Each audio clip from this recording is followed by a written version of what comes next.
Hello, everyone, and welcome back to Season 3 of the World with Nate podcast. I'm your host, Nate Allison. This episode of the podcast is sponsored by Cool Fit. If you're ready to make your health a priority, contact Nick Cool, holistic life coach today. Thanks, Nick, for believing in me and the podcast. I appreciate you, dude.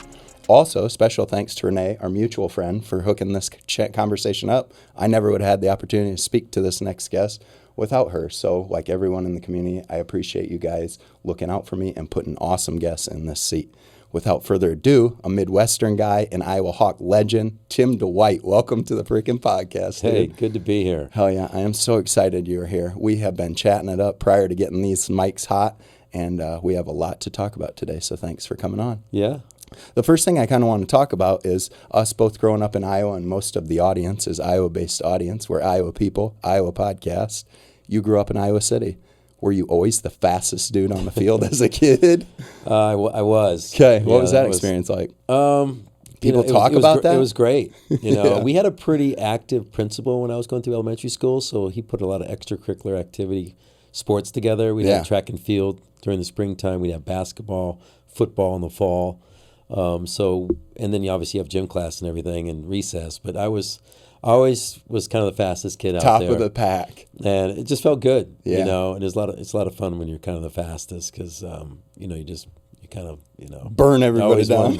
Always the ones picked first in the games, we played a lot of kickball back then. Heck yeah. Almost, before school started, after school. And then just a lot of pickup games. Kept busy. Yeah. I lived in a cul-de-sac. And my backyard is my elementary school. Right in Iowa City. Right in Iowa City. So, on our cul-de-sac, we had probably, maybe 30 houses or something on the street that led up to the cul-de-sac. And we had the Ammets, they had 12 kids. Oh, smokes. We had the Allens, they had 4 kids. I had a buddy of mine, he had a brother, my brother. We had a couple other girls on the block, and we were always out running around. And that was just within our own block, let alone all the other kids that kind of gravitated towards the school playground. Heck yeah. During the weekends or, after school, because we didn't have all the gadgets you have now and the phones. Yeah, that is true. You had to be outside. Yeah, so you're outside constantly, and Heck yeah. you're always playing sports. Your parents kind of let you free roam, or what was that like? They kind of did, because, living on a cul-de-sac, you don't really have to worry about too much traffic. You're gated in, right? So all of our play was basically the schoolyard, which my backyard was kind of bumped up to, or we ran up and down the street. Heck yeah. And a lot of bicycle riding, a lot of fort building. Yeah. We had a buddy that lived out behind us. They had like a 5 or 6 acre infill lot. It was kind of trippy what they had, because it was a huge lot right behind my backyard, let alone the schools. And we used to dive in there all the time. We built tree houses, forts over in this one area. Yeah. So it was great a lot childhood. it was a lot of fun being. I had 2 older sisters, younger brother. They were a little bit older, so I didn't play with them as much. My younger brother, he's 3 years below. So he joined the crew. Is he a speedster too? Is that like a Dwight thing? He actually owned the 4x2 state record. Dang. Up until like 2022. Okay. I think Waukee broke it maybe a couple years ago. He owned it for like 22 years. He was a 97 grad. Yeah. And so he was pretty quick. He wasn't as fast. Do you guys have a little sibling rivalry there, or what? Not really. You smile. He was kind of always, my little brother and stuff. Yeah. And I always felt bad a little bit for him, because he had to grow up True. kind of in my shadow. Yeah. And, he just kind of got left out every once in a while. But I always tried to make sure that he was part of the family and part of the team. And you went to... And he owned a state record for like 20-some years. Yeah, he got after like, it, obviously. Hell yeah. Like, you're in the books. Yeah, hell yeah. They won a state championship his senior year in high school at City High. Like, I won mine my senior year. So he had a lot of success. And he was a UNI Panther. Yeah. So he came up here and ran track. Hell yeah, right here in Cedar Falls. Yeah. There's our shout out for that. So growing up in Iowa City, high school, you were very successful in high school. What was that like? That was kind of like the beginning of, the career. Yeah. Kind of set the springboard. I played as, a freshman on the sophomore team. And then I got pulled up in a varsity game in the playoffs and scored a touchdown the first time they handed And you me the guys ball. were a pretty big school, correct? Yeah, we were 4A school. Yeah. Not big in population. We're like 1,300 or so. I only had about 300 in my class. Okay. So it wasn't like a 400 or 500 class now that you see at City High's That's at. wild. 1,000 kids in a class. But we were 4A for sure. And just had a lot of opportunity. Ran varsity track my freshman year all the way through. I was I just love Just track and field. gifted. You were gifted. You felt like that as well? Yeah, it was pretty. Yeah. Or you had to work your ass off too? Well, I think the reason why I was so successful is that I worked as hard as I was gifted. Hell yeah. You know, you got to put the time in. And I was always, training hard. I was always in the weight room. I was always the first one to try to finish our sprints in football. The track and field, I was always, trying to lead the pack. And where'd that come from? I think it's just my folks. They're from Burlington, Iowa. Iowa people as well. They weren't really. My dad was like the only competitive one of the family. Mom didn't do any sports. She was a Notre Dame Nike, so she grew up in a Catholic school that really didn't have a lot of opportunity for women to play sports. Dad was a tennis player and a wrestler. Huh. So I don't know idea where I got my speed from. Yeah. Just kind of like, That's just a wild combination in general. Yeah. So, we moved to Iowa City in the late 60s when he went to school here and got his degree to teach. And then he signed on as a teacher at Northwest Junior High and then coached. He coached track and field. He coached girls volleyball. I think, I don't know if he coached any girls basketball and stuff, but then he moved over to City High back in the early 80s. Okay. And then that's, kind of where... So did he coach you as well then? He coached me in 8th grade football at Southeast. Okay. Yeah. And he coached me all through track. He was the sprint coach. So you worked directly with your dad? So pretty much. Any times there was ever any Never had him in school though in class, but he was my coach from 8th grade all the way through high school. And it was a good relationship. I mean, there were times where workouts were tough and he'd be on that clock, man. And that was one reason why I think City High was not just I think when I got there, I was around that track team since '84 when I was 9 years old, and they never won even a conference championship until '86, and then our first state championship was '92, and we battled Ames in '91 to come runner up. Yeah, and me going there, I think I took it to another level. Hell yeah! But the work that everybody put in, before that got us to that level. Absolutely. And then after that, we won state championships till 2001. Talking about legacy for years to come. Yeah. So, I mean, it was a lot of work from a lot of people. And like John Rathensberger was an incredible track coach. That is cool. And so was Larry Brown, our football coach. I mean, they instilled the discipline and the work and the teammanship. I mean, everybody was important to be successful. We just weren't worried about individual championships. We wanted team championships. Heck yeah. And that's what we developed at City High. I mean, and it fell through all the sports. I mean, cross country was one of their biggest ones. They won a lot of state championships before we won our football and our track. And then, baseball started getting competitive. Basketball, they won some state championships in '89, and then '90 they made the finals again. So I was kind of coming up on the cusp of kind of this dominance run of City High sports. Hell yeah. And it was just great to be part of that. As and a kid, you're the fastest kid in there. So you're right in the mix. Yeah. And you're a pretty good football player, and you're carrying the ball 20, 25 times a game. So you're really getting your opportunity, but at the same time, you're pulling people with you. Yeah. Like our weight room was always just flooded with everybody, girls and boys, and our plyometrics that we do in the off seasons in the wintertime. We're just 80, 90 kids. So it was like contagious. That buy-in. On you wanted to be. Yeah, the buy-in was huge. Yeah. And that just kind of, it set the tone. I mean, you had this mindset that you were going to go out there and compete and dominate the rest of the schools in the state. Hell yeah. And it just kind of started to build that, reputation and that just way of life at City High that, you were going to be competitive at the state championship level. That. Hell yeah. No matter what, you were going to be trying. Yeah, and it was boys and girls. Volleyball got really good. Our girls' basketball was decent. I mean, I think they made state a couple times. But our track and field, our women's track and field was rocking. Our boys' track and field was rocking. I like how you said it bled through to the other sports because it absolutely does. It does. I mean, if you go into the gym at City High and you look at all these banners up there, I mean, it's just flooded with all this. I mean, wrestling was another big one. Jeff McGinnis. I mean, he was a 3-time All-American at Iowa. Hell yeah. I mean, he was so dominant at Iowa. I mean, it was incredible watching him, wrestle. Yeah. I mean, and that program with Brad Smith was pretty unstoppable as well. So it just kind of ran its course through all the sports, and everybody just expected kind of this excellence of going out there, working hard, competing hard, and winning. That started at a very young age for you then. It did. And seeing that. It did. I mean, the football program at City High in the 80s was pretty decent. They'd always get beat by Bettendorf, though, so that was kind of always our rival. And Tavy and I talk about that a lot, too, because, he grew up, in the Bettendorf community, and his brothers, played great football before him, and then he obviously won 2 state championships back-to-back. And we had that big epic game back in 92, where it was City High, Bettendorf at our place, and they beat us by 3. Dang. And he scored a bunch of touchdowns. I scored a bunch of touchdowns. That's still fire. It was 11,000, 12,000 people at this game. It was at a high school nuts. game. Yeah. Man. So that, that's in Texas, that's kind of average. But in Iowa, no. Yeah. It was a pretty big game. Hell yeah. And then we both went on to Iowa and played together. And now, recruiting back in that period of time, what did that look like for you? Did you always know you were going to be a Hawkeye? You mean going into college? Yeah. Because I know recruiting now is like in high school now, like as in come to this high school. In 8th grade, they might have been. Now you got this open enrollment in the state. Yeah.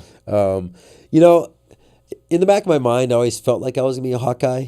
Iowa was always pretty competitive in the Big Ten. We never got to these big, huge. We went to the Rose Bowl in '90, and also in '85 with Chuck Long. So, I went through all that, but I also wanted to kind of explore the outside world. And I get letters from all the Big Ten schools, South Carolina, Florida State. I mean, you get these letters as a junior. And they'd show up, and I don't know what it's like getting letters from Power 5 Bobby Bowden, Tim, I all can't these coaches. There. I never got a letter from Alabama, I don't think, but back Texas, then Alabama Iowa wasn't State. what it is now either. We're when you're talking about Texas, Florida's, those kind of things. Yeah, those things have the been Gators powerhouses. were in there. Hell yeah. South Carolina was one school that they weren't really a top school, but they had a great coach that actually recruited me all the way through into my NFL career, which is kind of a funny story. That way down the road. But I was about to go to South Carolina because they had a pretty good running backs coach down there. Is that what you were being recruited to play, running back? Yeah. So I played running back in high school. All right. all the way through in 7th grade. And then, when I went to Iowa, I had these 2 great running backs in front of me, Cedric Shaw and Tavian Banks. And, me being the size I was, Hayden's like, you might get beat up a little bit. Plus, you got these great backs in front of you. Yeah. So you're not going to see the field. So that's what they were telling you. So they're like, hey, Willie Guy, we like him as a receiver, but we think with your speed and your ability to catch, we think you can maybe win the starting position. So we're going to give you an opportunity to do that. So that was a completely different, mindset. Yeah, what did you... Because receiver, you don't get the ball every other play. Right. Your hands you don't aren't on see the whole field in front of you. You're kind of in the middle of the mix. Plus, you got to run a lot. I mean, you got to run to the huddle. You got to run out. You got to run a go route to open up the corner route for the tight end. When you're not even getting the ball. Or you got to go chase Tim. the safety on the backside, which is like 50, 60 yards. Then you got to run back to the huddle. Then you got to run back out again. Then you got to run across, formation, and then run a go route through the middle, and you're not getting the ball. And you're just like, wow. Yeah. So I'm lucky, I ran track throughout college too, because that sets the base of not just your speed, but the endurance throughout a game. Yeah. I was always strong in the 4th quarter because I always ran quarters in track. Yeah. It was nothing for you. No. I mean, you run a 60, 80-yard post route. Yeah. I was like, okay. Yeah. You jog back. It's not a 200 another one. or 400 or whatever you're training for. I mean, you got to carry some gear. Yeah. And, later in the season, it got a lot easier. I mean, 1, you're more conditioned, but 2, the weather. Yeah. Definitely when you get in, late September, October, and November, that 50-degree Beautiful weather, fall. man, you can just roll all day long. Yeah. And you're light. You've trimmed off some of the muscle that you put on during the summer times, and you got into really good fighting weight. That's what Hayden used to call it. What's your fighting weight? That. Hell yeah. I'm sure you had that kind of in the military. Yeah. Oh, absolutely. I've known it when you were kind of like really dialed in when you were training, where your body was at. Yeah, absolutely. Because you get down to that focus of how you feel because you're so tuned in to your performance, mentally, physically. Yeah. But I got to go back. You get to U of I, and they want a position change. Being a young, successful guy like you were you hearing that? What was your thoughts on that? Well, at the end of as a young kid, my freshman year, I was like, man, maybe I should transfer and go somewhere else and be a running back. Yeah. Because they were kind of like, hey, we got to get you on the field. You could have walked into other programs across the state for sure and across the nation and played probably. Probably. Yeah. Maybe, spread some time. Yeah. I only weighed about 160 72 pounds or something. So I wasn't, Big Ten back size. Yeah. Banks was over 200 pounds. Cedric was 215. Those guys could hit the tackles. Yeah. Especially Cedric. He was a tackle, in between tackle runner. Even though he could break almost every run, he'd like to stick it up in there. He was a trap player. It was fun to block for him for 2 years. I mean, I really got to appreciate good running backs because they hit it up in there. Banks said, as a receiver, you're saying, and knowing that when I came from running back, I was a trap player. We'd run this trap. Yeah, that was our bread and butter at City High, was a trap. And either you'd hit it up wide, you hit it up the middle, or there was always this cutback because the backers started to overflow. Flow to one side when you start bouncing it out. We ran so the 46 there was always trap. a cutback. Oh yeah, yeah. So we called ours 32-38. Okay. We were 1 through 8. Yeah. So 32 trap, and the 3 spot was the tailback in the I formation. Okay. So we always ran 32 or 38, and we'd have 39 sweep. Like in the finals, Heelan shut down our trap game, so we just started running 31 sweeps and 39. And boom, outside was just wide open. Was nobody catching you? Nobody's touching you back then? I mean, I had great receivers, and Brad Seaton and Jeremy Harrod, my really 2 buddies I played football and basketball and baseball with pretty much my whole life, and they did everything. They're willing to die for you out there for the block. But actually, Brad had a great final game. He caught, I think, 6 or 7 balls for 170 yards and 2 touchdowns. He got his. I mean, he blew it up. Hell I think he blew up the second half. We were I think the score was 21-14 and a half. We just scored because he only gave us a good run that first 2 quarters, and so we kind of punched win right at the end. And then we came out the third quarter, ran a play action, and hit Brad for like a 69-yard bomb. And he launched up over the safety, came down with it, and just scooted in the end zone 20-some yards out. And that kind of blew the game open for us. And then, they were getting pretty tired chasing me down. And does it feel like yesterday? Sometimes. I mean, not as much anymore. I mean, I'm pushing 50 here. Yeah. In you 2 great, years, Tim. You look freaking great. And it does seem a while back now. When you're still playing, like in the league in my 20s and even my early 30s, it seemed like yesterday. Yeah. But there's been a gap now of when I last strapped on a helmet. When I was 32 to now I was 48. Yeah. It's just kind of weird to think that. I played 10 years in the NFL, and I'll be out 15 years coming up this fall. Now longer than you were in. Yeah. Yeah. 1.5 times longer. That's wild to look back at that. It is. I mean, life really kind of speeds up when you're late 30s. I mean, it does. I'm feeling it right now, dude. You're in your stride. Mm-hmm. You kind of get in that groove. Mm-hmm. I think as a male into your 30s, that sets you to your 40s and 50s. That makes me feel. So when good. you're in a positive run, you just got to keep that going. Hell yeah. And eat right. Yeah. Get a little exercise in. Put time into yourself, doing the things that actually matter. Yeah. Yeah. You kind of you have to kind of bat off the stuff that you in your 20s and kind of early 30s that wasted your time. You're already kind of done. Yep. That's a strong sentiment. Most of my listeners are 25 to 40, so there's some people that can hear that statement right there. Well, Hell yeah. That's what I felt when I was kind of, and also, my childhood kind of extended out because I was playing the same sport I played as, a 13-year-old. Yeah. Up until my early 30s. Yeah. So a lot didn't really change a whole lot for me in the fall.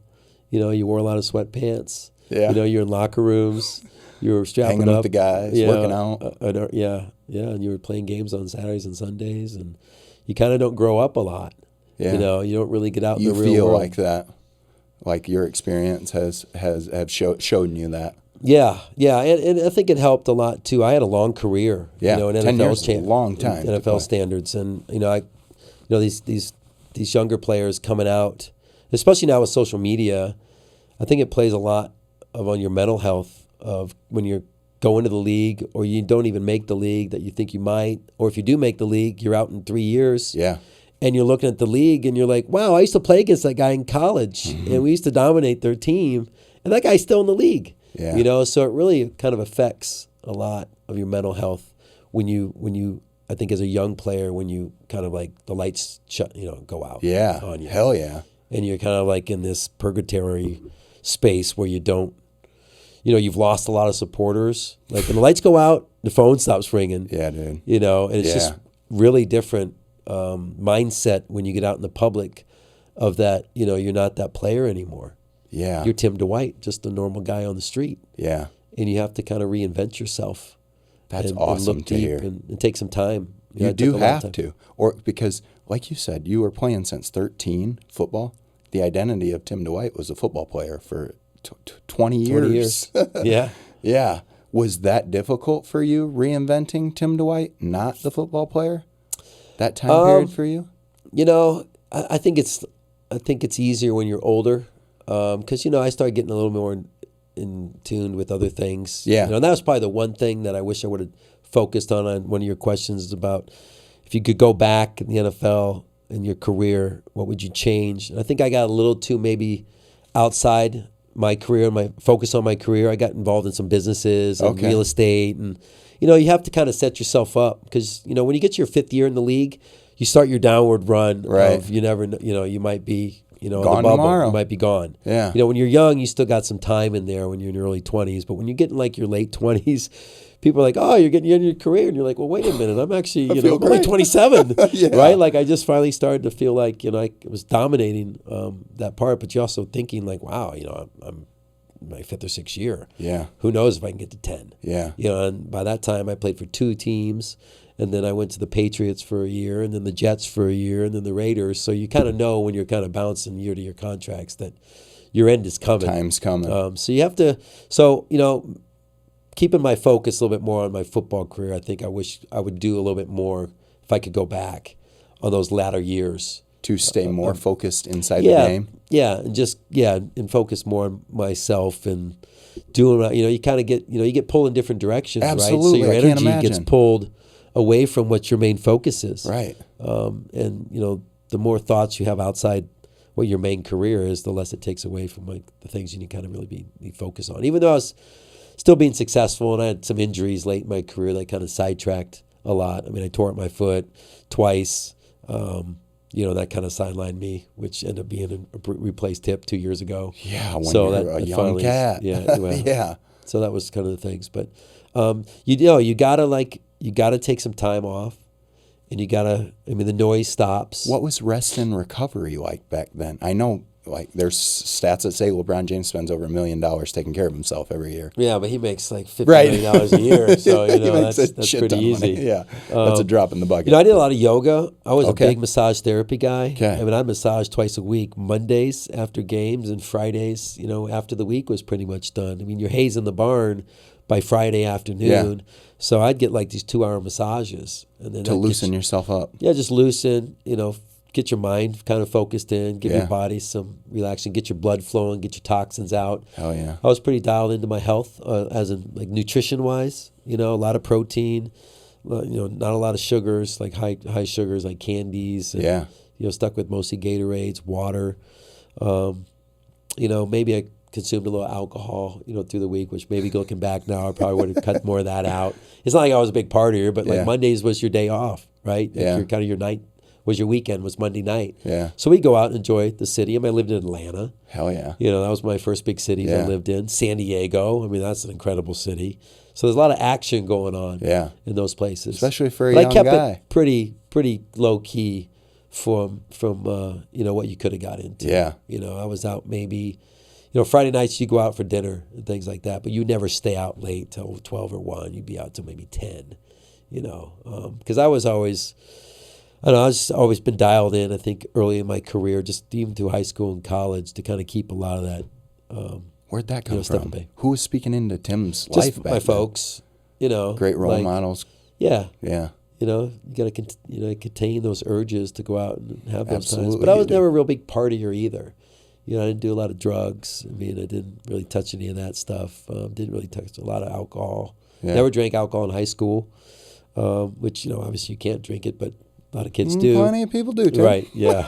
Being one of those guys. And in college, college was maybe the 1 year that I kind of I wasn't a starter.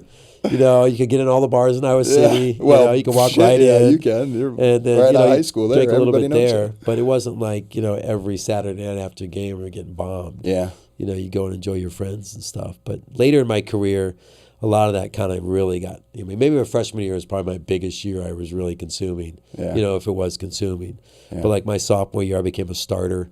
I went back into the track because I redshirted my freshman year in track because I had to transfer to be a receiver. So I had to be in spring ball to learn all this stuff Gotcha. before the season of my sophomore year. So you couldn't run track. So I didn't run track. So that's why I was able to come back and run track after my rookie year in the league. Gotcha. It all makes sense now. I had a 5-year window. You have a 5-year window. So track, I redshirted. And then I ran track my sophomore year. And that was kind of like a trying to regaining year from the year I missed. Because it's different. I mean, how so? You just, the capacity. You're fast as shit, the Tim, speed. period. So. Yeah, but when I got back in my sophomore year, I was getting my ass kicked. For real? On the track. Huh. I mean, I was running maybe 10.6, 10.7 because I bulked up. So slow. I put on about 12 pounds of muscle. And so the flexibility wasn't there. I mean, football doesn't make you fast. Right. You run 10 yards, 20 yards, and maybe a 60-yard go route, but you're not focused in on running loose. You're running tight. Yep. And so track got me back in to that. And I think that you see that in a lot of my returns later in my career, my junior, senior year. You see where that track foundation comes back. Yeah. Where I'm accelerating and just leaving people. Yeah. And that helped. Yeah. And I wish, guys would do more of that. Is that easy to do? And be that competitive? Come on, Tim. I don't know. I mean, you don't have to be as competitive, I don't think, as track, but I think having that off-season workout and getting away from football and training your body to run these 100 meters, which is the shortest race, and you're running 40 yards or 50 yards or 30 yards, and it gives you that base to where you can just expand out and keep your game strong throughout the game. Hell yeah. That's cool to hear. Keep your level of fitness. Yeah. So, and then, getting that ball and running away from people. Yeah. Where they're not running those, 60-yard workouts, 100, 200-meter workouts. Yeah. They're running, these 40-yard dashes, these 30-yard runs. Yeah. And you're like, bye. See ya. I'm not tired either. I'm going to go do it again. In the third and the fourth quarter. Yeah. Yeah, that's awesome. So I think it was really important for me to keep that. And I kept that going even in the NFL. I mean, I came back. Obviously, I ran after my first year. We'll get there. And in the second year and all that, I kept a lot of that going up until maybe I broke my foot. And that was just basically, and then my last 4 or 5 years, it was just a lot of rehab. Trying to get back. Trying to just get back to just being healthy. So you get drafted in the 4th round by the Atlanta Falcons. What was that experience like? It's not like it is today, the draft, right? No. I mean, it was I think the first and second rounds were on a Saturday as well, and still on. And then I think the first, second, and third rounds were actually on Saturday, and the 4th round started on Sunday, or maybe it was first 2 rounds. I was actually, I didn't throw a party. I was actually at a track meet out in California, the Mount Sac Relays, running track. And and how I found out was one of the girls, one of the women on the women's team came up to me while we were warming up. She said, "Hey, congratulations! Get out of town! You were drafted." I'm like, "Where did I go?" She's like, "You went to the Atlanta Falcons." I'm like, "The Atlanta Falcons? For real? Who's coaching the Atlanta Falcons?" Yeah. So back then cell phones were kind of like sparse. Yeah. And you had to have some money to own some, and we're track athletes making no money. There's no NIL money. Right. Damn. So I had no cell phone. So I'm standing there in the 4x1, because the 4x1 is ran earlier in track meets in college, or at least they were back then. Yeah. So I'm standing there anchoring the 4x1 going, I'm an Atlanta Falcon. I'm an NFL football player. I'm going to the NFL, but I got drafted by Atlanta? I thought I was going to go to Green Bay or Chicago, because, those teams are close here. Mm-hmm. A lot of Iowa guys go there. Yeah, historically. The Dolphins brought me down on the visit. So I was thinking, man, I might be down in Miami. Hell yeah. Sweet. South Florida. I'll be rolling down there. And here I am going to the Falcons, and I'm trying to figure out who the head coach is. What ends up, obviously being Dan Reeves. So I get to this payphone that's on the track, off the track. Dang. I call in, and Dan with his southern accent, "Hey, Timmy, we drafted the 4th round. Awesome. Welcome to Atlanta." And then the special teams coach got on, his son-in-law. Oh gosh, it's his name. What is his name? I'm not going to fault you for that. I know. I should know this. It'll come to me. So he gets on the phone. He's like, "You better do well down here, because I drafted you." You were his guy? I was his guy. Hell yeah. So Joe DeCamillis. Okay. Yeah, so so he's the reason I got drafted. And back then, they drafted special teams guys. Yeah. Now the return game is pretty non-existent, except for in the Super Bowl when the guy had that big 60-yarder. I mean, the punt return is still kind of there, The kick returns aren't really much there anymore. What do you think that is, because of the league? Yeah, just because the league has changed the rules. Yeah. And the concussions and all that, which I understand that, But I don't believe that you kick the ball in the end zone, that the offense should get the ball at 25-yard line. So how would you change it if you could change it? I would eliminate the wedges. I mean, I used to run a wedge back in the league where I had in the NFL, my rookie year, we won, we returned one in the Super Bowl. I absolutely know Tim Dwight. I had a right guy in the wedge that was 270 tight end. Blocking for you. I had Jose Portilla, and that was Brian Kozlowski. Then I had Jose Portilla. He was an offensive lineman, a rookie. Huge. He was 320. Blocking like for 6'7". Yeah. And then I had Bob Hallen, which was our second-round pick. He was an offensive lineman. He was 310. Okay. And then I had our defensive lineman. I can't remember his name. He was 290. With a 175-pound guy behind him and me. And then we had our off-back, which was a running back. He was like 200-some pounds. He was, And there I am trying to find your way in this huge, massive bulldozer in front. Yeah. Hell yeah. So you would get rid of that. I would get rid of that because, one, because, they're hurting people. Two, I used to run down on kickoff coverages in college. Yeah. That was my main gig my freshman year. So I was like, and I wouldn't line up. I would run around and just wherever they were going to kick the ball, I would run around and get this running start and be the first guy to plow into the wedge. Yeah. Oh, so idea. And you're running into these offensive lineman guys. Yeah, and I try huge. to take two dudes and I'm 170 pounds, Yeah. So I think but they need to they need to bring it back a little bit to get that part of the game back in. They do a lot of single returns, which we never did that in college. The NFL, they would do this by single. yourself is what you're well, talking you basically have to run back and you have to pick up a guy. Okay. And then, most of the times when you ran their single, you'd start one way and then you bring it all the way back and try to widen it and find a seam. And so you're not taking the brunt of those hits. Yeah. And you as a returner as well as, the guys running down, they don't have to plow into the wedge at 100 miles an hour. So that, because what happens is you get the ball at the 25-yard line, and I know it's 5 yards difference, but it's a different mindset when you get the 25 from versus the 20. The 20, yeah. Yeah. And, teams get up to the 45-yard line, and then now the punters, they basically just punt these bloops, and it hangs up in there, and you got no room. Yeah. So the return game or the punt return game is getting diminished. Yeah. Yeah. Yeah. That's very sad to see. So I was like, being a returner, you don't see many returners being drafted anymore. Yeah. It's like secondary. So when you got drafted, did you also want to play receiver as well? Like you're looking for sure. That. Yeah, you wanted to crack the lineup. Oh, yeah.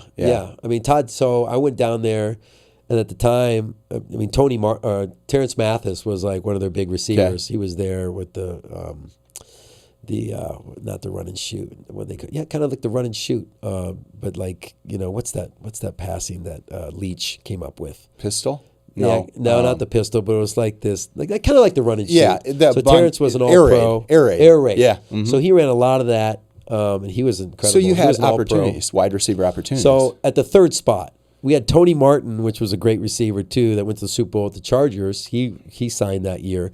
We had Terrence Mathis. So both those guys were all pros, but there was this guy named Todd Kitchens, which he was getting his 8th or 9th year, and he returned punts, and he was a third receiver, but I had a feeling that I might be able to see the field, hell yeah, and spend time with him. And I wasn't that great of a receiver. Like when I played at Iowa, we ran the ball a lot. Yeah, it was Cedric and Tavy, and I mean, we did not throw the ball. I mean, I had 39 catches my senior year. Yeah, out of like 12 games. Yeah, that's poor. And by I never caught standards. I think I caught one slant my whole career at Iowa. Yeah. One slant and that would route. have been your bread and butter. I mean, geez, right one there. slant, right? Yeah. You see guys like who developed after you, Wes Welker and those kind of guys. Yeah. It was just a different time when you played. Yeah. I mean, especially in the Big Ten. Yeah, the Big Ten's time at Iowa. We just run the ball. And, a couple big plays. That's about it. Yeah. And Hayden was later in his career. I wish I would have played there in the early 80s, mid 80s. When Dan Snyder was the offensive coordinator, and that nothing against Donnie Patterson, but he was a tight ends coach and a receivers coach and everything, and he helped with the quarterbacks. But he took on the offensive coordinator job when Dan Snyder left for Kansas State. Okay, and it's not Dan Snyder. It's he's older. It's guy. Snyder. I'm gonna be of no help. I'm gonna be of no help, Tim. It's not Dan Snyder. It's I'll think of his first name, but he went to Kansas State and coached there for a long time, had a lot of success down there. So he was a lot of the behind the scenes of Iowa's like offensive guru back then. And then he left in 90 or 91. And then but the other thing with, our passing game is that Donnie, he was our quarterbacks coach and he's our receivers coach. So we'd sit in the room with the quarterbacks together. So we were, looking back and going in the NFL and having the separation, you kind of got a little slighted a little bit because he was coaching the quarterbacks at the same time the receivers. Well, it's hard to do that. Yeah. Especially as a quarterback position. There's a lot of stuff to go over quarterbacks. So we'd sit there and have to listen to a lot of quarterback jargon. Yeah. And we knew a lot about what the quarterbacks were doing, but we could have been a little bit more tuned in. Heck yeah. At the receiver system side. was a little bit different. Yeah, the system. Hell yeah. But yeah, so we didn't. So getting into the league, I mean, my whole world opened up. Yeah. All these different routes and that you've never been exposed to. No, like all these routes in the slot that I knew I was going to be good at. Because ooh, these are quick routes, plus they're seam routes with a bender down the middle, and I'm fast. Yeah. I just saw this whole world open up for me. Hell yeah. And I only caught 4 balls my rookie year. Yeah. Because we had 2 great receivers. We had a great running back in Jamal Anderson. Yeah. We went 14-2. Yeah. I mean, we were balling. Your rookie freaking year, what success to come to that team and then finish like you did with in a Super Bowl. Is that something you even fathomed? When you said you went to Atlanta. Well, they were 7-9 the year before. Yeah. And, Dan Reeves was a great coach. He had a lot of success with Washington. And him coming to Atlanta, and he kind of turned that around to 79. And we had some players, but I never knew about the Falcons and who was on the team. Yeah. And once I got down there, our team was built with a lot of older vets. Most of our guys were averages 29 to 31 years old. By the time you got there. You don't see that in the league anymore. Right. Most of those guys are retired now. It's a really young teams now that you see. The young man's game. It is. It's definitely a young man's game, but yeah, you see, we had Jesse Tuggle. He was in his 13th year. We had a couple offensive linemen that were in their 18th year. Our place kicker, Morton Anderson, he was in his 18th and 19th year. He played 25 years. Yeah. Incredible, right? Tony was in his 8th or 9th year. Terrence was in his 8th or 9th year. Jamal was in his 6th year. Chris Chandler was in his 9th year as quarterback. We didn't have a lot of young guys on the squad. I remember Eugene Robinson, he played safety for us. He was in his 8th or 9th, 10th year. Our corners were 4th and 5th year guys. Because you got to get those guys, got to cover. They got to be fast. And got to be young, right? So we didn't have a lot, but it was great because you really learned how to become a pro with those older guys. You learned to get to work early. Morton Anderson would go out 45 minutes before practice and do his stretches and his warm-ups and everything, and he'd be on the money every time we kick field goals. Yeah, Hall of Famer. Yeah. You were surrounded by a lot of Hall of Famers, a lot of great players.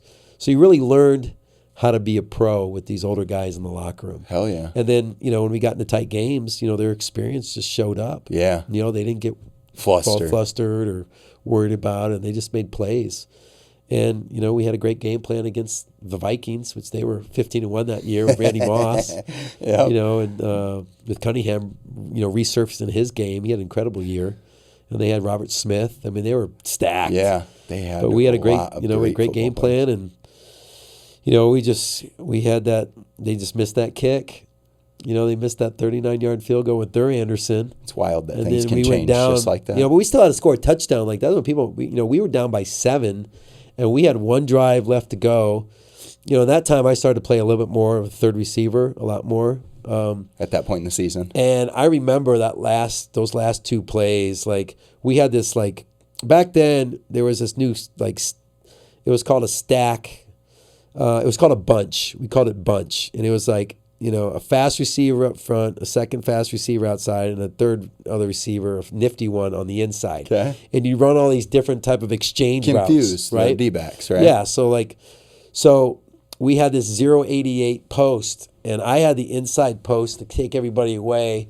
And Terrence had the outside post where he'd run a Dino route, which is a post, a flag, a post. Okay. Well, we ran that play back-to-back twice. And the first time we ran it, I'm kind of cutting through the middle, and I see Chris, our quarterback, shifting to his left the way I'm running. And I can kind of tell that I've got some space in there. And he's kind of looking at me, and I'm like, don't throw me the ball. That's what you're don't thinking. Don't throw me the ball. And he ends up not looking at me, and he throws it away, and then we run the same play again. And I clear the safety out, and Terrence runs this wicked Dino route and actually brings it back in and catches it inside the goal line for a touchdown. Yeah. Why didn't you want to catch the ball? Because I felt like I was running out of real estate. Yeah. And I didn't think I was going to get there. Yeah. And I was like, this was like a huge play. Biggest I was stage like, on throw it earth. to Terrence. Throw it to Tony. I've had 4 catches all year. Oh, yeah. This is not the time to throw the ball to a rookie where he's only had 4 catches. Now, would I have caught it? Maybe. But I'm glad that the next play he found Terrence. That is so cool to hear a touchdown. Hell yeah. So it was, and then we went to overtime. But the crazy thing is that they got the ball back with 51 seconds left, and they kneeled on it instead of trying to go instead and of traveling accidentally down and kicking a long field goal. Because I'm sure Gary Anderson wouldn't have missed that knocked one in. Right, and that was in the dome. Yeah. So you weren't worried weather, about wind or anything like that. So they kneel on it. We go to overtime. They win the toss. The whole Metrodome goes exploded, right? Yeah. They drive maybe a couple plays. They punt. We drive a couple plays. We punt. They drive a couple plays. We punt. And then we just started just to crush them with Jamal. And we were running these bunch packages. Soul. And we were just punishing them up front. And they wore down a little bit. And we got to 38-yard lines, and Morton kicks the game winner, and we go to the Super Bowl. Playing John Elway in his last Super Bowl game. Thinking we're going to win the Super Bowl. What was you thought we're going to be Super Bowl champs? Yeah, I mean, we just upset the best team on the road. Yeah. In Minnesota, and we were rolling, and we played against Jerry Rice 3 times that year. We beat him in the playoffs. Just played against these like iconic players. Barry Sanders, we played against them that year. Young kid from Iowa. It's just surreal. Every day you're like coming to this locker room and it's all these professional players and the NFL SEALs right there. I was making $5,000 a week. Like, this is money, baby. And I look over at Terrence, it's like $346,000. That's a week, Tim? He's like, yeah, it's a week, Tim.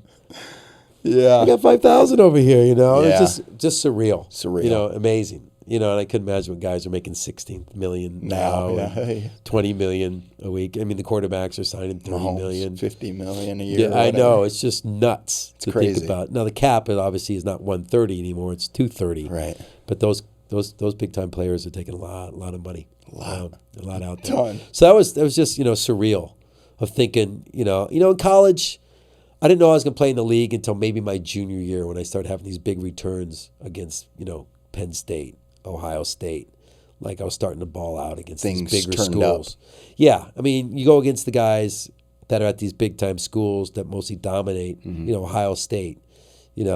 I knew then once I started putting these plays together against those teams, I had a shot. Yeah. And that is, you just need a shot. Because the league, and they're not all dominated. The league's not all made up of all these big time schools. You look at these rosters in the NFL, and a lot of them, 50% of them are maybe from big D1 schools. The other 50% are from D2 schools. Wherever. Yeah. And if you can play, they always say, you can play, they'll find you. You just need a shot. You just need a shot. I love that. And once you get that shot, you got to prepare. I mean, all the time. I mean, as a military guy, you're constantly prepping and preparing on your performance. Yep. And yours is obviously was life and death. Absolutely. Mine was, you get knocked out and maybe like sprain a knee or something, but you still get paid, at the end of the week. Anyway. But yeah, it was incredible in that locker room that first year. And just, I remember so there was a thing, if you were a player of the week or something, you instead of you having to drive down with the bus from Sewanee all the way through Atlanta to the airport, you got a limo. Hell yeah. And then you got a limo to the airport and then also a limo off the airport from home. Well, there was one night where Tony won, I think, player of the week on the team. So he got a limo and he's like, TD, come with me, man. Come with me and Terrence. We're going to drive back, us receivers. And I remember him, we're driving to Atlanta. And I remember him sitting, I'm sitting kind of like on the side bench and he's up near the front. He's like, TD, we're going to the Super Bowl, man. Hell yeah. We're going to the Super Bowl. I'm like, are you serious? Come on. He's like, no, TD, we're going. I can feel it. And he knew right then that we were going to make a run. Hell yeah. And we're like, you never forgot that memory. Yeah. That is awesome. Yeah. I mean, he was incredible. He was one of the smoothest, elegant route runners I've ever been around. It was like the wind. That's awesome. He run routes. He was just like, He was so smooth. You know, and he was skinny. He was like 6'1", 6'2", not a real strong guy, you know, but just like you couldn't put your hands on him. Yeah. He would just shake you, That's dude, and awesome. just be gone around you. And to be able to have those people as mentors, as people you're playing with. Yeah, I mean, that was I think that's what that really helped me make that jump, being a decent receiver in the league. Because, you know, like I said, in Iowa, we didn't really throw the ball that much. I just locked on to Terrence. It's like, Terrence, how do you run this route? What are you doing here? Why are you lined up there? Like, why'd you do that release? He's like, shut up, Tim. I'm like, I know, but I'm just trying to make us better. Like, I want to be better, you know. And then my second year, I got an opportunity to play because the guy Tony didn't come back the next year, and we got another guy that was from the Giants that Dan played with when he was with the Giants. Not played with, but coached. And then he got hurt, and I got pushed in the last 9 games of the year. But you got a shot. Oh man, and it was and I was playing X. So I didn't have to worry about the tight end. I didn't have to worry about running across. I was just, you know, I played X, man. I had this wide open field and just had a ball. You were absolutely passionate, 100% awesome in what you're doing. Playing in the NFL, you loved every second of it. Love it, yeah. Hell yeah. Yeah. That's and awesome. It's challenging. I mean, I've been it's on, not all I've been roses, on 4 right? and 11, 4 and 12 teams, 5 and 11 teams. Yeah. You know, I went to Super Bowl one time. I went to playoffs with Atlanta once, with San Diego once in 2004, with Breeze. Oh yeah. Those 2 other years before that, we were 8-8, and then one year we were 4 and 12 before that run. And So then New England was too. like, when I went to New England, that was kind of like the mecca of an organization. I mean, that was the whole nother level of just professionalism and the way you ran your programs. And even though I, you know, played with Dan and Marty, Belichick's deal with Brady was just it was a whole nother, just like I said, professionalism of what it's like to be in a championship team. That's awesome to hear. Because they won 3 before I got there. Yeah. You know, 2 back-to-back. And they just kept winning. And I was like, we're going to win another one. And we could have if Champ Bailey wouldn't have picked that ball off and ran it 99 yards back, because we were going to win that game, and we probably would have beat the Steelers next week, and we would have beat Seattle. Hell yeah. And, man, I thought I was going to get a ring. I thought I was going back again, you know. Just didn't work out like that was another level playing with Brady. I mean, Breeze was he was in development years. Flutie was at the end of his career. Yeah. Chandler was at the end of his career. But, you know, they never had the successes that Tom did that early. Yeah. And it was just a whole nother just level of just, you know, preparation. And Brady was like incredible. He could. You saw that. Yeah. I mean, just the way he worked with everybody, and he made you feel super important. He's like, listen, dude, you're going to run this route, and I'm going to throw you the ball. And you're like, yeah, okay. And sure enough, that ball would come. Right to you. I mean, we were playing against San Diego, and we're going in like 40 yards out, and I come in the game. It's a pass play, and I'm a third backside read, and he grabs me before out, and he goes, you want to go against him? And I look out there, and it's Sammy Davis, which was our first-round pick the year before. And I ran a ton of routes against him on one-on-ones, and I'm like, I can run a go against him. Boom, boom, got my release, climbed him. Sure enough, there came that ball. Boom, right touchdown. over top. Hell yeah. You know, we're playing against a team we just came from. Yeah. You know, in San Diego. Yeah. And then they ran the ball over us, and they blew us out that game. But I got my I got my 6. Hell yeah. But yeah, you know, and then it was a great experience. That's one thing I wish I could have done. Like maybe I should have maybe stayed in New England. I mean, they were going to give me any money up front. At the end of my career, you're kind of like trying. You know, for I'm trying to get some, you know, a little bit more cash in the bank because my foot was busted up at that time, and I was on my way out. But New York was a great place to be in a city. Yeah. You know, we were 10-6 that year. Played with Pennington, pretty good. You know, and we lost to New England in the playoffs, so we made the playoffs that year too. Oh yeah. So you know, I made the playoffs a couple of times in my career. What was the nail in the coffin? How'd you know it was done? You said the lights turn off. What was your experience? I tore my foot up again in New York. So I broke my foot in 2004 at the Chargers, and I played on a broken foot for about 2 months. Which isn't good for your foot. And I could barely play, so I just would shoot up before the games in my foot. Do you regret some of that stuff? I do. You know, I do. I do. I feel like I was failed by the Chargers a bit and by my agent because I didn't see a podiatrist until 2 months later, and they thought it was like a turf toe. It's the first thing you should have done.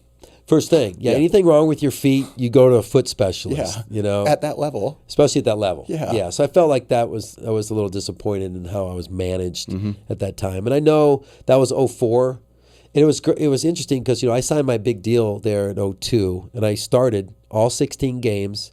LaDainian had an incredible rushing career. I mean, he had 1,600 yards that year. I caught 50 balls. We were 6-1, dude. And then we go to a bye week, and the Jets come in, blow us out, and we go 2-9 and 2-7 in the last 9 games. We go 8-8. Yeah. So the next year they draft a kid from Florida. So him and I spend time. We go 4-12 that year. Yuck. And then the next year, they're going to cut me because, I had a lot of extra. And they're like, listen, we want to restructure you. And I'm like, well, if you give me some more money up front, I'll come back and play. And I'll be the third receiver and be your punt returner, no problem. So had a great attitude going in 2004. Was really playing really well. Pulled my hamstring right before the first game because we were doing some crazy stuff right out of stretch, which you never run 2 minute out of stretch. But we did 2 minute out of stretch. You messed yourself up. Oh yeah, well, you really warmed up, and all of a sudden going full on go 2 minute drill, not some of the stuff that some of these guys, these coaches did. You kind of look back and you're like, what were we doing? Yeah, not really performance. So then I missed the first game, come back second game against the Jets, have a 95-yard kickoff return. So I'm like, all right, I'm kind of back. Go to Denver, break my foot. Yeah. So that was 2004. So I didn't play much, in 2004, and then they cut me. Had re-surgery on my foot, and then I went to New England, and I played all 16 games there. But I wasn't a starter, and me and Troy Brown were sharing spots between receiver, and I'm playing on this team that won 2 back-to-back Super Bowls. Yeah, so you were okay with that role. So that was great. Yeah, I was returning punts. I didn't do any kickoffs, and I kind of just spread time with Troy and I, which is great. And I played with one of the best quarterbacks of all time. Yeah. And saw why, cool, which is cool. Yeah, hearing your insight to that. And then the Patriots thing. My wife's brother played in the league for a few years, and the Patriots were one of his teams, another Iowa grad, and he said the same thing. The amount of money that they spend on taking care of their players and making sure that they're getting the best nutrition. Unbelievable. Yeah. I mean, I came from first class. The Falcons. We had training table in the Falcon Inn. So they had this facility. They had our football facility, and then they had a hotel. So during the training camp, we'd stay in this 2-story motel. Yeah. Right? And then during the season, we'd all drive in from our houses, and we'd eat breakfast up in, the serving area of the hotel, and then we'd eat our lunch up there too. And that was decent. It was okay. The food wasn't super great, but it was decent. Yeah. Right? Well, then I went to the Chargers. We had the same meal every Wednesday, which was burritos.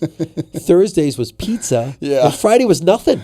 What are we trying to do here, guys? And in the mornings, they had no breakfast. Yeah. They had cereal. Yeah. And I'm like, wait a minute. High performance athletes. So this is 2001, and then we get there. Marty comes in. So you think Marty Schottenheimer, all this is going to change. Nothing changed.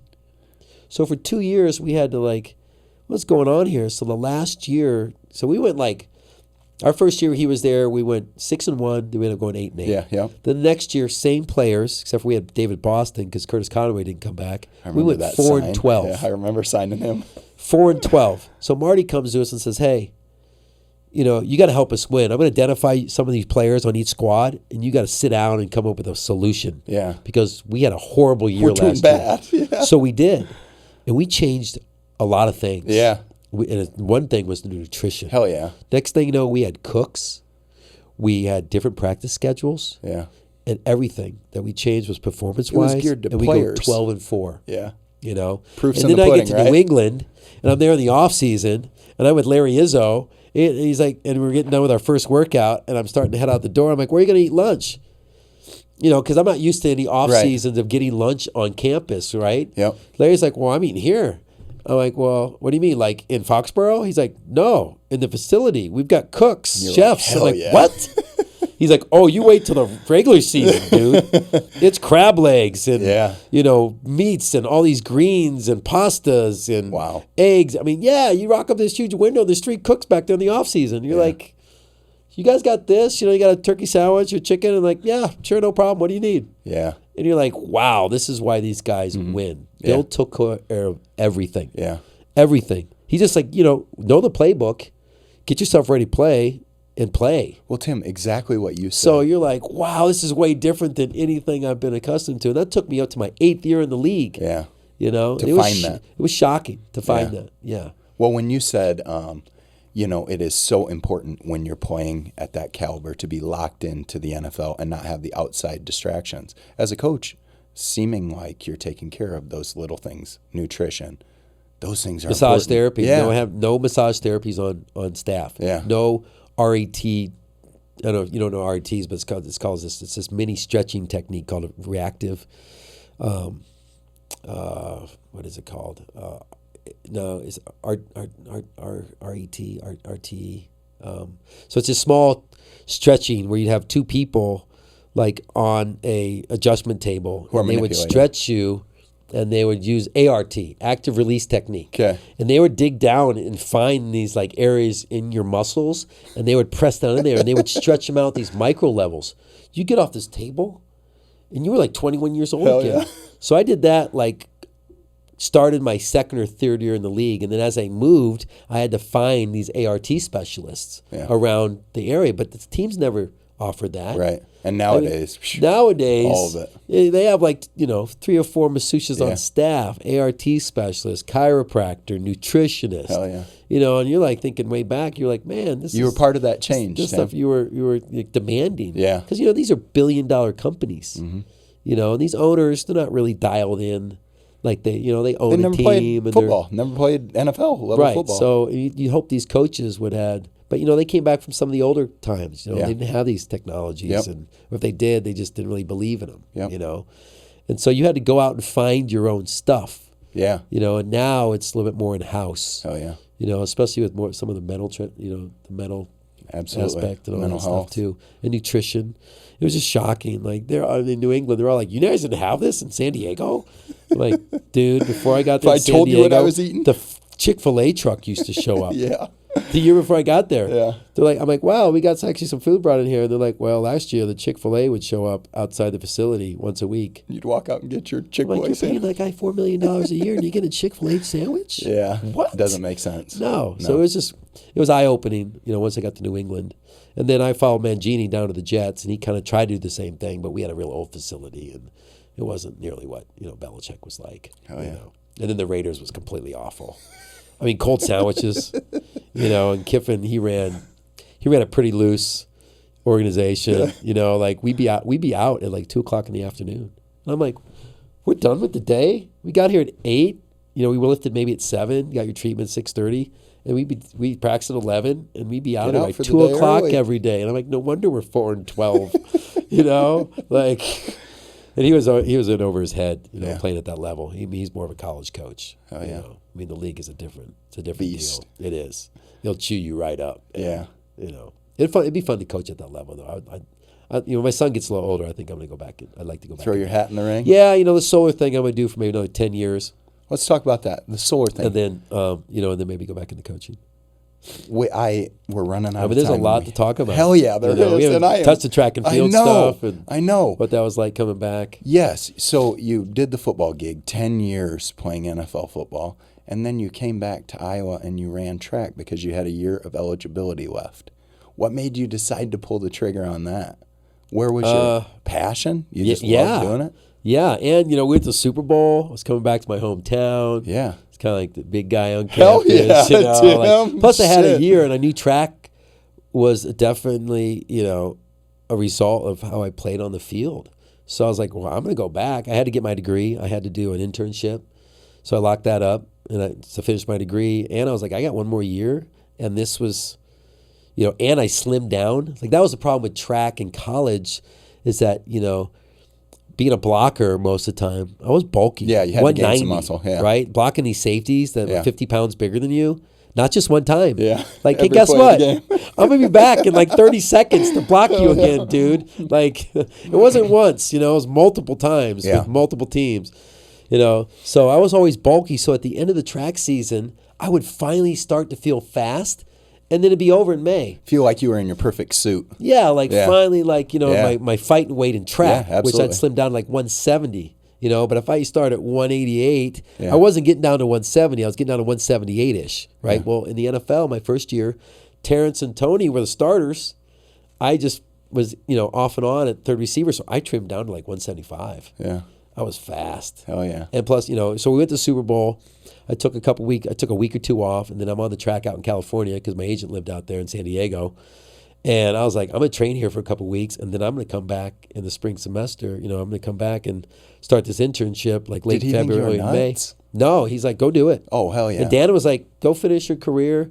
You'll be fast. I mean, you're pretty. They didn't know how fast I was until I showed up. And like that summer when we were running quite a bit, they're like, Dwight, you're kind of fast. I'm like, well, I ran 10.2 in the 100. Like, hello. Like, why did they have that apprehension? Your 40 well, speed?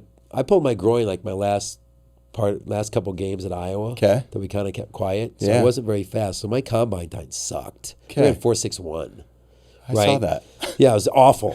But I couldn't even like roll out of bed to get out of bed. It was so bad. The shit that you don't know awful. and that you find out later. So I run 4.61 and I'm like, okay. And then and then Iowa the next month I ran I think we ran 4.51. Well, then I get down in the summertime, and we had this test right before so we had like OTAs all through June. So Dan ran like 4 days a week from like early June all the way to June 28th. Then we got like a couple days off for 4th of July, and then we came back like 2 days after 4th of July after he's been like partying and stuff. Oh, yeah. We had a 3-day mini camp. Yeah. Well, before that 3-day mini camp, we had a test, and our test was 10:40s. With 20 seconds rest. Yuck. Right? And you had to average 90% or better to pass the test. Well, I'm like competitive, so I'm like, well, I'm going to keep training a little bit. I'm going to pass this test. My first 6:40s were all under 4.4. Shit. Cruising, Tim. Cruising. And then the monster hit me. But I averaged like 40. I averaged 93 or 94% of my fastest 40. Hell yeah. And they're like, wow, you're actually, well, I was like, well, I had a bad groin, guys. Like, and, I was coming off a long season, banging around in there in the Big Ten. Yeah. So, like, I'm pretty fast. So Dan was like, hey, go run track. So I came back, and, I mean, it was like I had a little money in my pocket. We had $15 a day to eat off of, and, on trips. Well, then, I'm buying us extra food because, it's like we're all working hard.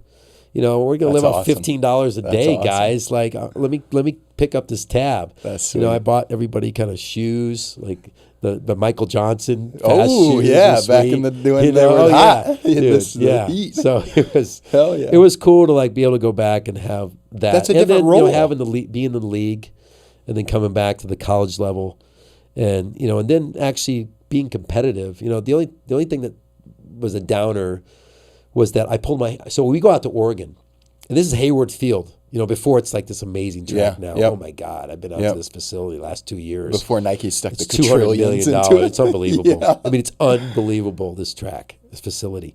But this is back the old Hayward Field. But the nostalgia, right? So we go to Pre's Rock, and it's a little cold out there at the time because Oregon's chilly. This is in March.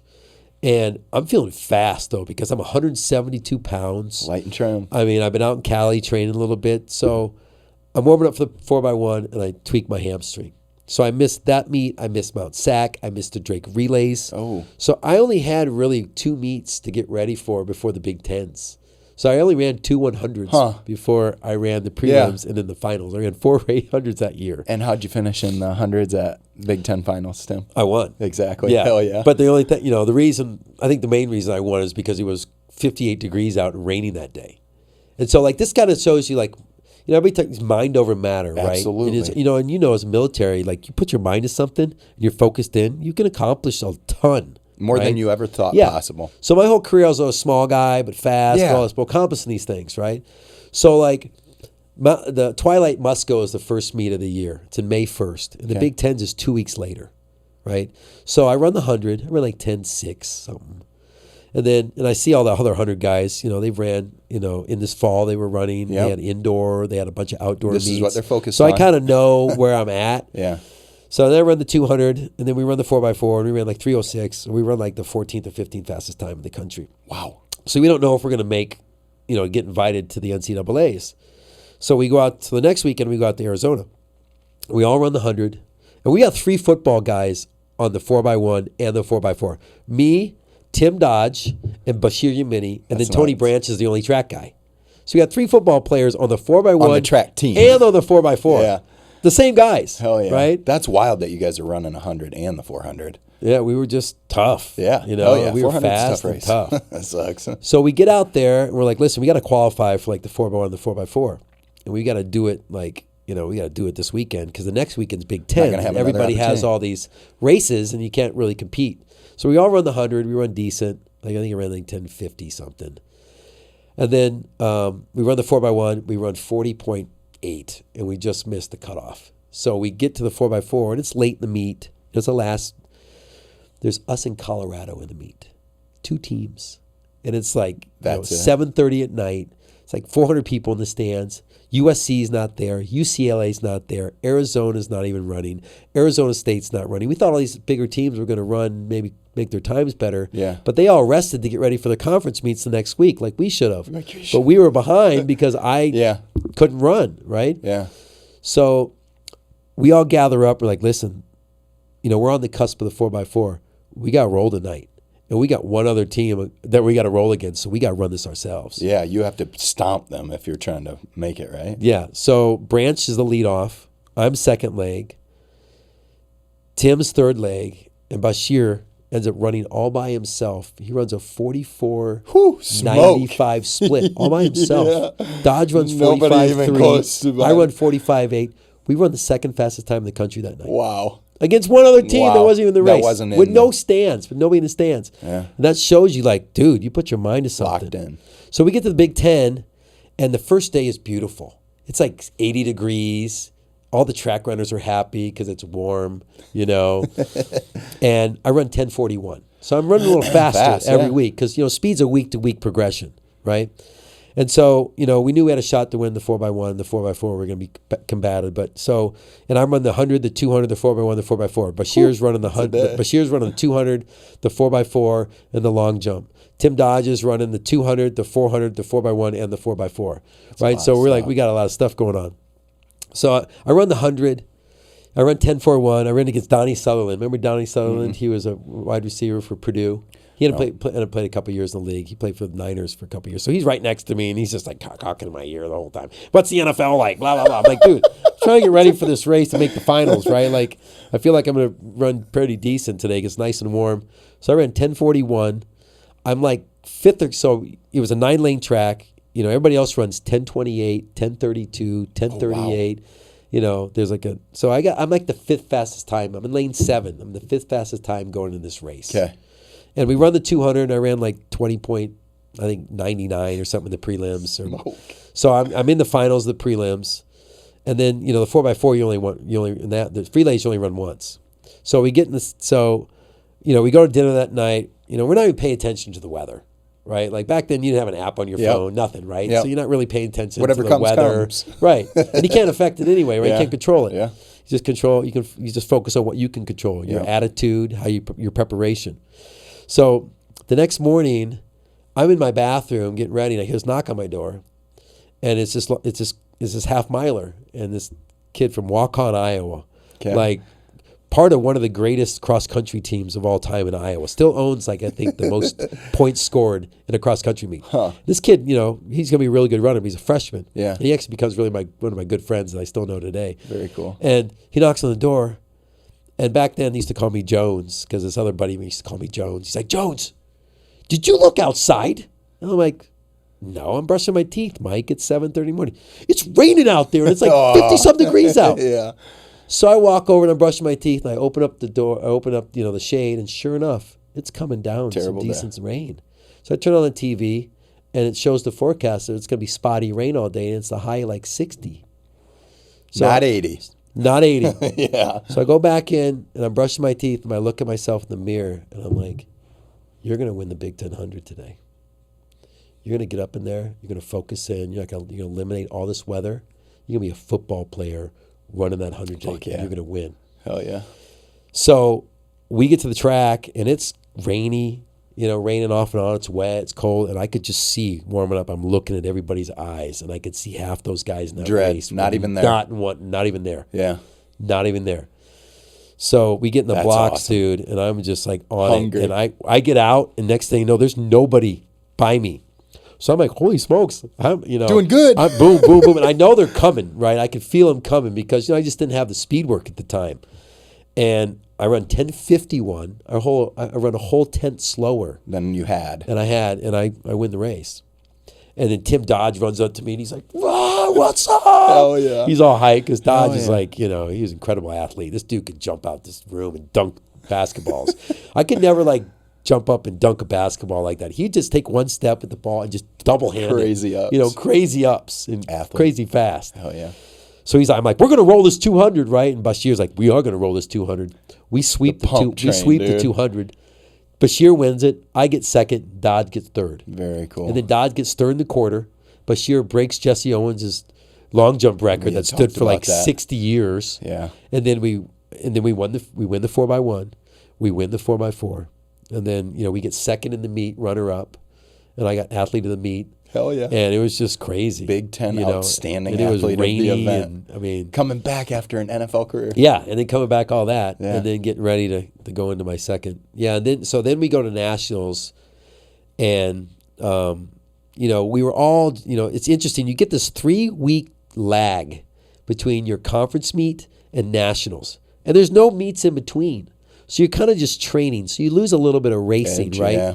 You know, and I wish it would be 2-week lag because, like, the conference championships just happened this past weekend, SEC, ACC, Big Ten. Well, they don't run again until June 11th, 7th to the 11th. So that's too long. That's 3 weeks. It's really too long. So, you know, we have this plan in the 4x4 because we qualify for the 4x4 and we know we're right in the mix, right? At USC, Baylor, UCLA, Iowa, you know. So in the prelims, we run pretty decent. In the finals, you know, we have this clip that we want to get down. Well, Tony doesn't run a very good leg, and then we're in lane 7. So everybody's going already inside of you, right? And I'm in lane 7, having to run. So I get the stick. I kind of outran my first 200 way too fast. Kind of died, ran like 45.9. Oh, terrible. I know, but still, I was hoping to run 45 low, right? Because you're like, you know, we had this pace down. Like, you know, just go out and just chill. And we were running these 22-second paces like nothing. Yeah. Just smooth. As a team. Just smooth, 22 seconds. You figure, all right, I'll come back in 23.5. I'm running 45.5. Or maybe even a little faster than that, you know, low 45. And so I get out of my race, and the Dodge runs a pretty good leg, gets us back into 4th. And then Bashir runs 45.1 or something and keeps us in 4th. And we end up getting 4th in the country.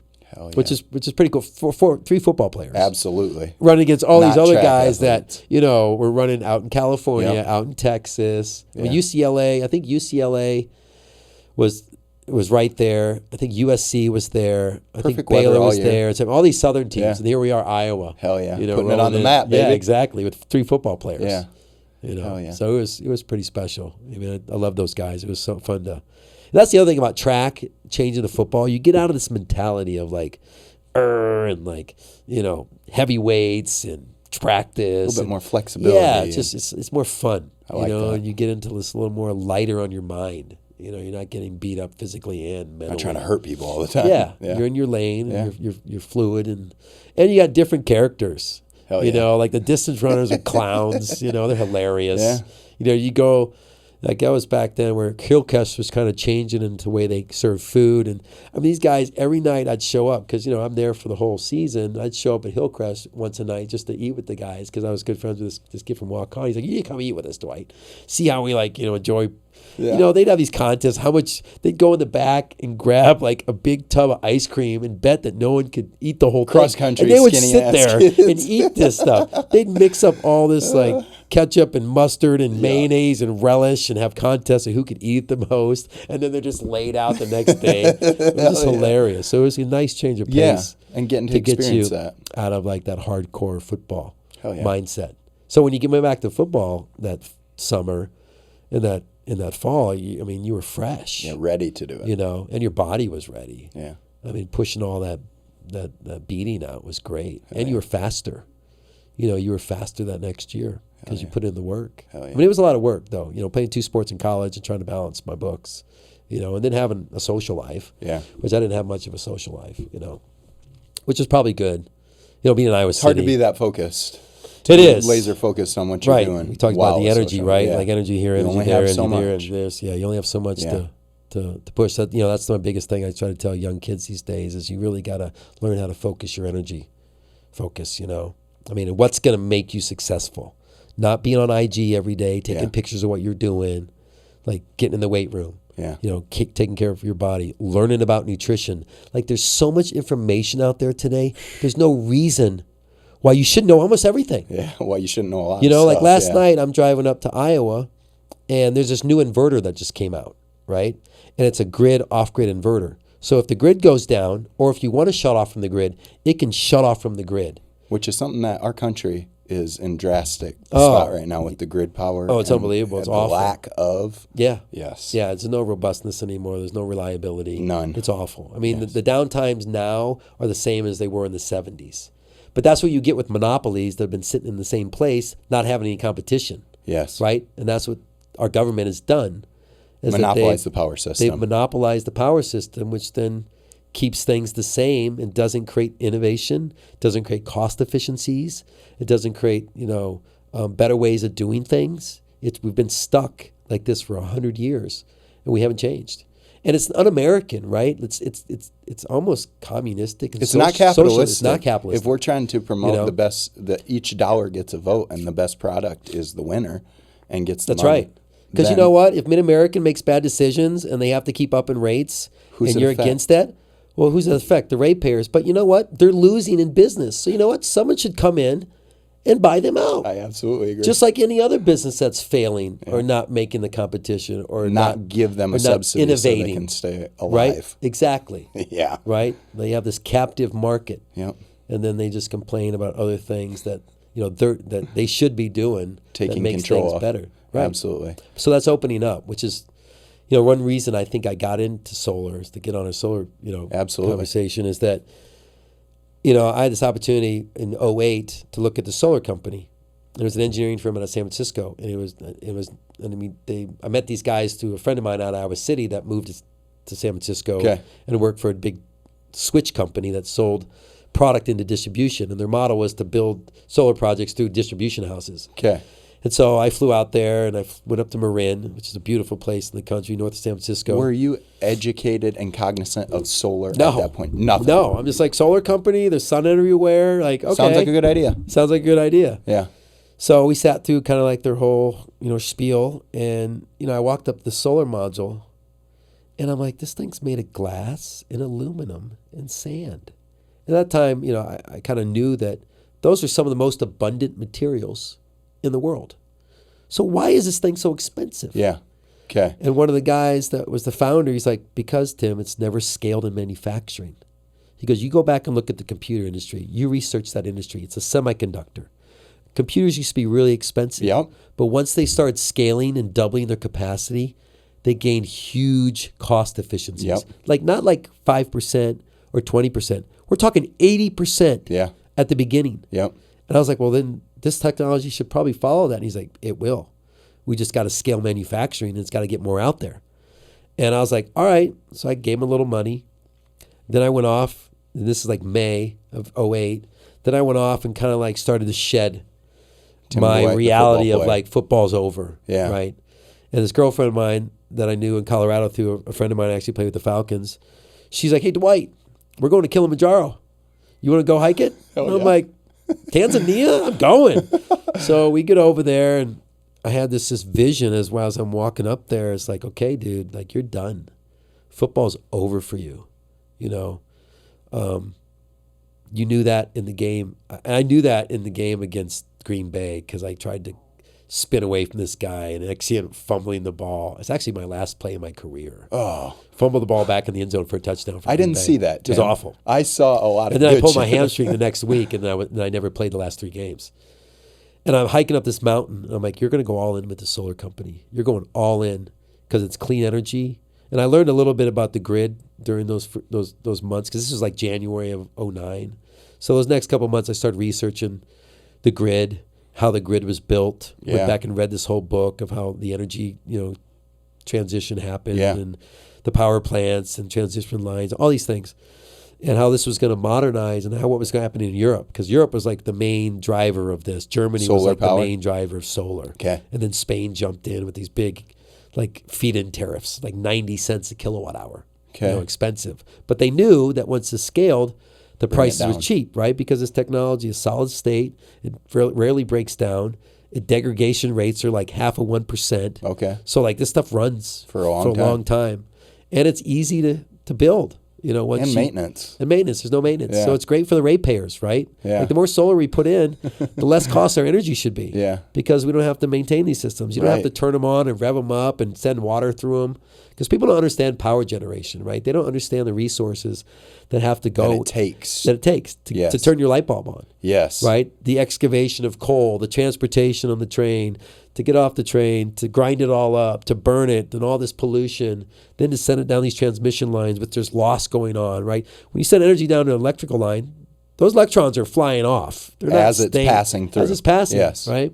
And we have to set at these high voltages, which then eventually step it down to all these other voltages. Yep. I mean, you go from, on a distribution line, you go from like 32 kVA, 32,000 volts to 240 volts. That's the end product is 240. In your house, or 208 at a business, or 480. But you go from 32,000 to that drop. Yeah. So imagine putting 32,000 pounds on a weight bench and then dropping it all the way down to 240 pounds. Yeah. Well, what happens to all that power? Where's it go? Yeah. It goes out, and it goes down into your meter, and it gets wasted, and it's constantly being pushed.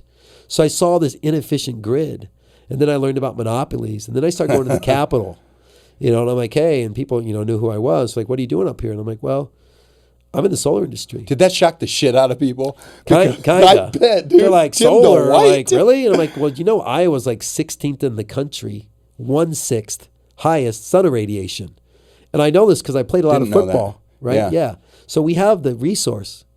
We have the ability to harness sun power. And it's never been about the technology. It's always been about cost. Because they were selling homes in the 70s, right? They weren't selling these big, huge projects now where you're building these massive thousands of acre ground mounts and rooftops. And now it's a big industry because of manufacturing has gotten, right? Absolutely. When you measure something small, whether it's this microphone or this, a water bottle or our tennis shoes, if I only make 1,000 of them, well, God, they got to be pretty expensive to make, so they got to be expensive to buy. But if I made 1 million of these shoes, how much? Penny a piece. Boom. Price goes way down, right? And then innovation happens. Mm-hmm. My shoelaces get maybe a little bit better. Lighter My soles shoes. get a little bit better. Better design. Well, that's what we're seeing now. Now it's an industry. We're starting to see this technology start to take off and be added on with other technology, like communications, like monitoring, like different inverters. Inverters have changed a lot in how they manage the amount of solar that comes into them and what they can do with that.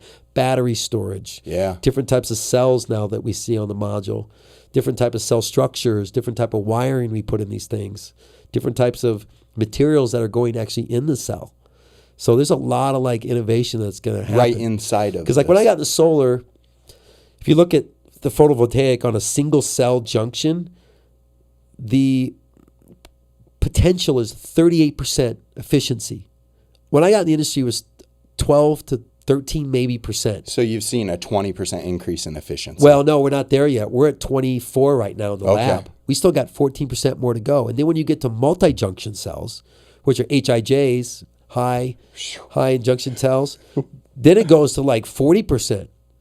So it starts to turn in from the bag phone of the 80s to all of a sudden the cell phone of Nokia to then, in 10 years from now when you stick in the inverter in that module, you stick storage in that module, now you got the smartphone. Yeah. Now you have super cheap, reliable energy. That can be produced, stored, and deployed. Yeah. And that's one of the big things that solar is always kind of early on with the utility anyway, is like, well, we can't control the power. The sun comes over, this and that, you can't deploy it, or not as much as deployed. Like solar works regardless if it's cloudy or not. Okay. I mean, the sun pushes down the rays through everything, right? See that? I didn't know that. You just don't absorb as many electrons because it's being reflected off the clouds. But these systems, like on a cloudy day in Iowa, you're probably seeing about a 30% production capacity. Pull. But they still push power out. Yeah. On a sunny day, you're maxing out from 10 o'clock to about 3 or 4 o'clock, depending on the time of year of power. Yeah. So, but you can predict that, though. I mean, we spend billions and billions of dollars a year of talking about the weather. Yeah. So you're telling me you can't predict what's going to happen? Now, wind is a little harder because you can't see it, And it can shift a lot, right? Because of the sun. The sun affects a lot of wind. I've learned a lot about how the sun affects a lot of our telecommunications, a lot of our weather patterns, all this stuff. There's this grand solar medium that you get on, and it's actually on YouTube, and it's a news station about the sun and what's going on in the sun and how it affects the things on Earth. The stuff that you don't know. Yeah, so stuff you learn back maybe in science class that wasn't, you didn't get too far in the weeds on it. Yeah. So like I looked at this thing and I'm like, then I got into Iowa and I started mulling around the Capitol, and I'm like, man, Iowa had the first net metering laws in the country in 1983. So we're already kind of a long time ago. We're already kind of ahead of the game. Yeah. And we have wind turbines, so people kind of know renewable energy. Yep. Solar is going to be the next step in because we need to modernize this grid. Absolutely. Because it's very fragile, it's very insecure, it's very wasteful, and this technology is going to accelerate us into the future of the 21st century grid. Hell yeah. And so like, you get up there talking to legislators and starting to meet both sides, the D's and the R's, and everybody's like, oh, it's like, tree hugger. I'm like, no, this is business, guys. Yeah. This is a generator that makes power.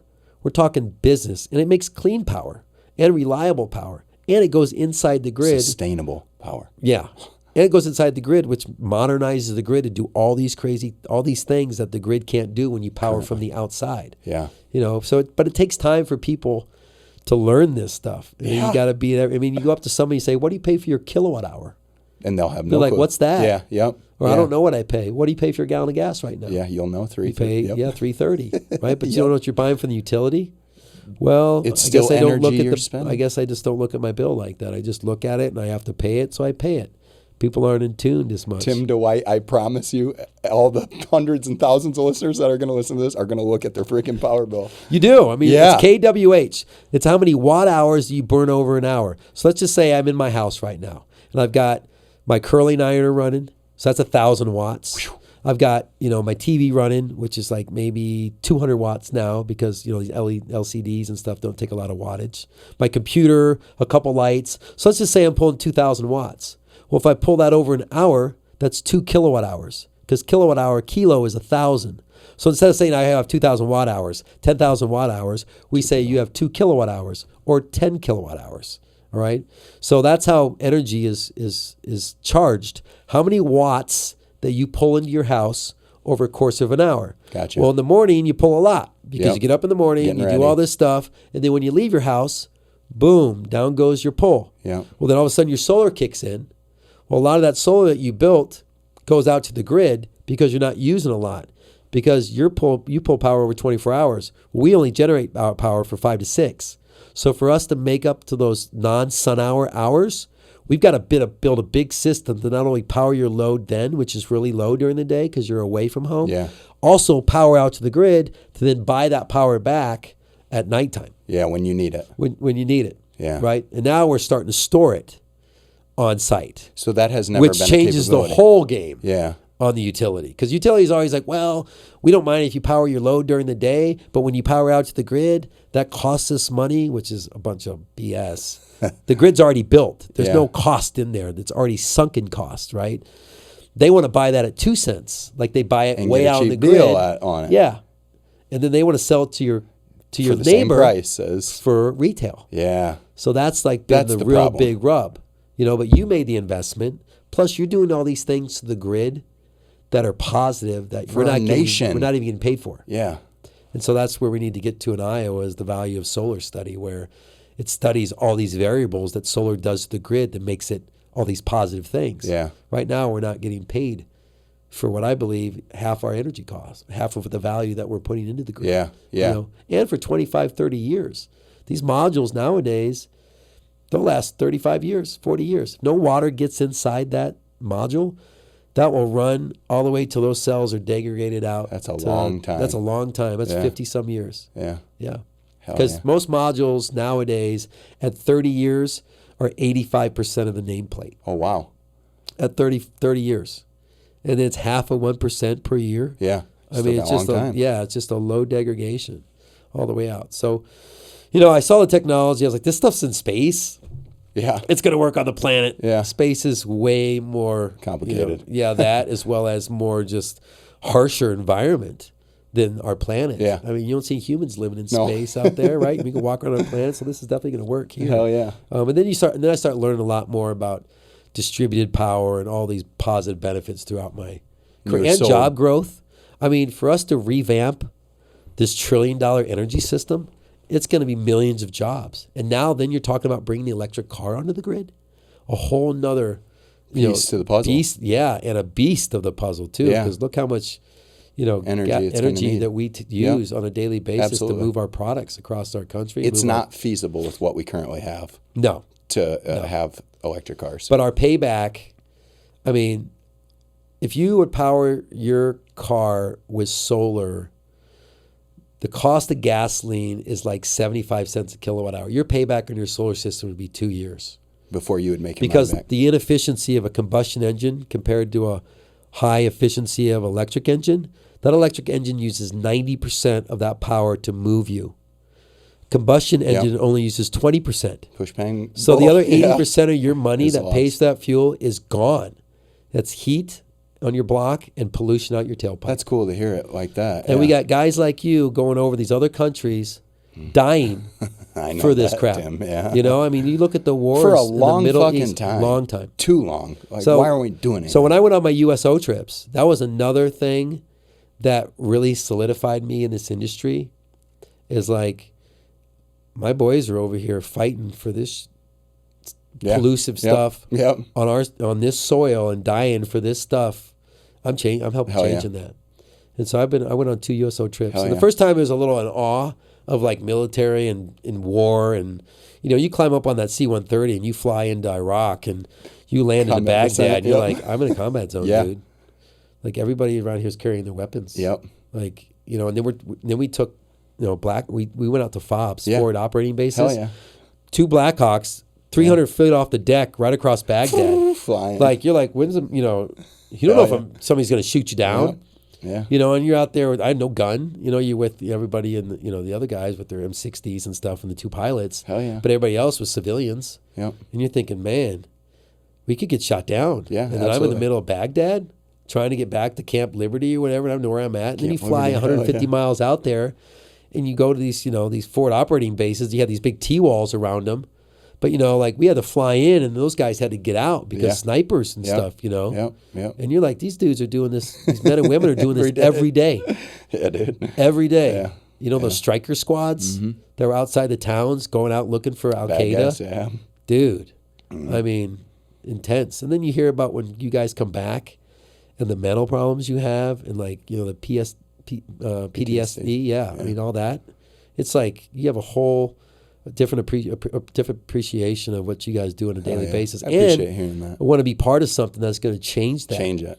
Right? Like we should be producing our own power for our transportation and our energy system right here in the States. Right here. And keeping our oil in the ground. Because Mad Max might happen. You never in 100 years from now. Electromagnetic pulses knock out electrical circuits, what's right? Going on? Yeah. So down the road, you got these. We may need it. I mean, you got these. You got these. These satellites going by, and that's the other thing. Satellites going by, Chinese, Russians, shooting down these electromagnetic pulses, knocks out things in our country. Not know what the we future need holds. to have these resources still available to us. Absolutely. And keep those in the ground so future generations have that to fall back on instead of trying to exploit it all out. Because now we can sell energy out of our country, our oil outside our country now. Hell yeah. There's a law passed back in 2015 that extended the production tax or the investment tax. So we can export. With solar. So that was the deal that they cut. Fuck yeah.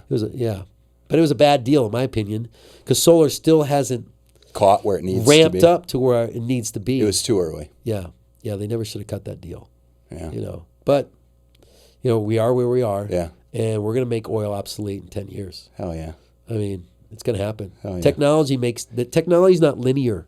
It makes big jumps. Huge jumps. And it's going to happen. And we've seen those things, the internet. Yeah, I mean, look at the internet, the phone. I mean, it's not hard for us I grew up on the understand landline to the bag phone. Hell yeah. To a Nokia flip phone. To then what's texting. To then all these apps in 06 with the iPhone. Hell yeah. And then now, I mean. VR, AR, AI. AI. That's another interesting one I've been reading about quite a bit. Oh, yeah. Well, Tim, I got to get you out of here. But before I get you out of here, I have to take you to the firing range. It's a quick game of this or that. Okay. It's similar to my military heritage, so that's why we go with firing range. This segment of the firing range is brought to you by Brennan and Brennan Family Dental. Thanks for the support and taking care of my family, Brennan and Brennan. I appreciate you guys. Without His further teeth ado, look great, by the way. Thank you, Tim. Appreciate that. All right, so this or that, whatever speaks to you. It doesn't have to be a reason, personal reason. Are you taking the 100 or the 200 for a race? 200. Football or track? Oh, man, that's a tough one. I know, these are supposed to be I guess tough. it's football in the fall, track in the spring. That's not fair. Fruits or veggies? Fruits. Late nights or early mornings? Oh, man, used to be late nights, but definitely early mornings. Oh, yeah. Kick return or punt return? Punt. Atlanta or San Diego? San Diego. West Coast or Midwest? Oh, careful. Careful, Tim. Midwest. Hell yeah. Pros or college? I'm putting you through the ringer, dude. It wasn't going to be easy. Man, I mean, I loved Iowa and stuff. It was great, but the pros was amazing. Small town or big city? I like the big city. And your final one, legacy or impact? Which one's more important to Tim Dwight? My impact. Hell yeah. For sure. I love that. Remember, to all of you, you can listen to prior podcast episodes on Apple Podcasts and Spotify. And Tim Dwight, thank you so much for your time, dude. I appreciate Nate, it. it was awesome. Hell yeah. A lot of fun going down memory lane. Hell yeah. Good memories.